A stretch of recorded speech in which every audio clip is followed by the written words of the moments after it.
इस वीडियो में हम एक्सेल का एक नया फंक्शन सीखने की कोशिश करेंगे जिसका नाम है इफ्स फंक्शन। ये इफ्स फंक्शन अवेलेबल है एक्सेल 2019 और उसके अबव वर्जन्स में और ऑफिस 365 वर्जन्स में। ये इफ्स फंक्शंस क्या करता है, इस इफ्स फंक्शन की मदद से हम जो नेस्टेड इफ फंक्शन है उसको रिप्लेस कर सकते हैं। अगर हमारे पास मल्टीपल कंडीशंस हों और मल्टीपल कंडीशंस की बुनियाद पर हमने कुछ एक्शंस लेने हों तो ये काम हम नेस्टेड इफ़ की मदद से कर सकते हैं। लेकिन नेस्टेड इफ़ जब हम इस्तेमाल करते हैं तो जो फार्मूला होता है वो काफ़ी मुश्किल हो जाता है, काफ़ी कॉम्प्लेक्स हो जाता है। तो जो इफ्स फंक्शन है इसको बहुत ज़्यादा सिंपल बना देता है। ये सिनारियो देखें, हमारे पास कुछ सेल्स हैं और इन सेल्स की बुनियाद पर हम लोगों ने इन सेल्समैन को कुछ बोनस देना है। जैसे कि ये पहली जो हमारा पहला क्राइटेरिया है वो है कि अगर सेल्स 5,000 या 5,000 से ज़्यादा है तो हमने उसे 500 का बोनस देना है।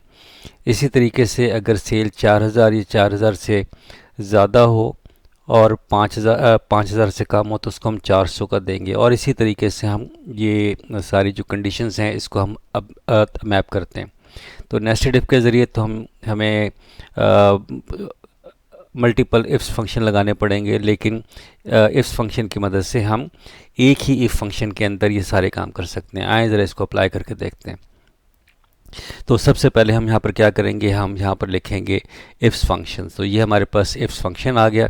अब इसके अंदर यहाँ पर देखें कि यहाँ पर हमसे क्या मार रहा है, इसका जो सिंटेक्स है वो क्या है कि ये लॉजिकल टेस्ट है और इसके वैल्यू इफ़ ट्रू। अगर ये लॉजिकल टेस्ट ट्रू होगा तो ये वाली वैल्यू हम यहाँ पर देंगे। तो लॉजिकल टेस्ट इस केस के अंदर हमारा ये वाला है। तो हम यहाँ पर लिख रहे हैं कि C2 ग्रेटर देन और इक्वल टू अगर 5,000 है तो क्या आना चाहिए, यहाँ पर 500 आना चाहिए। इसी तरीके से अगर मैं एक कंडीशन जो दूसरी है 4,000 वाली, इसको मैं अप्लाई करता हूँ और मैं कहता हूँ कि C2 अगर ग्रेटर देन और इक्वल टू 4,000 है तो जो मेरा बोनस होगा वो 400 होगा। इसी तरीके से आप लॉजिकल टेस्ट और उसकी जो आउटपुट है वो यहाँ पर देते रहें। तो इसी तरीके से अब मेरे पास C2 है और मैं ये कह रहा हूँ कि अगर ये ग्रेटर देन इक्वल टू 3,000 है तो इसकी आउटपुट क्या होनी चाहिए, इसका बोनस 300 होना चाहिए। और अगर C2 के अंदर जो वैल्यू मौजूद है वो अगर ग्रेटर देन और इक्वल टू 2,000 हो तो हमारा जो बोनस होना चाहिए वो क्या होना चाहिए, वो 200 होना चाहिए। और इसी तरीके से जो हमारी लास्ट कंडीशन थी कि C2 के अंदर अगर वैल्यू ग्रेटर देन और इक्वल टू 0 हो लेकिन 2,000 से कम हो तो इसका जो बोनस होना चाहिए वो 0 होना चाहिए। और हमने इफ़ फंक्शन की ब्रैकेट ओपन की थी, अब से यहाँ पर क्लोज कर लें। और अब यहाँ पर देखें कि एक ही फंक्शन के अंदर, एक ही इफ्स फंक्शन के अंदर हमारे पास ये जो 5 कंडीशंस हैं, इन 5 कंडीशंस के बुनियाद पर जो भी हमारी आउटपुट आनी है वो हमने यहाँ पर एक सीरीज़ की सूरत में लिख दी कि अगर ये वाली कंडीशन ट्रू होगी तो 500 आ जाएगा और अगर ये फॉल्स होगी तो वो इस कंडीशन पे चला जाएगा, इस कंडीशन के ट्रू होने पे 400 हो जाएगा और इस कंडीशन के फॉल्स होने पे ये अगली कंडीशन की तरफ चला जाएगा।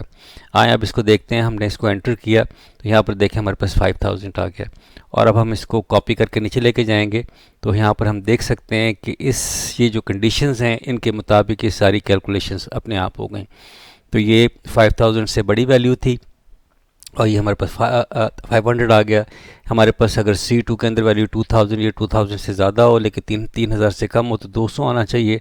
तो ये देखें 200 आ गया। 1,500 के केस के अंदर हमारे पास ये C2 ग्रेटर देन 0 है लेकिन 2,000 से कम है तो यहाँ पर 0 आ गया।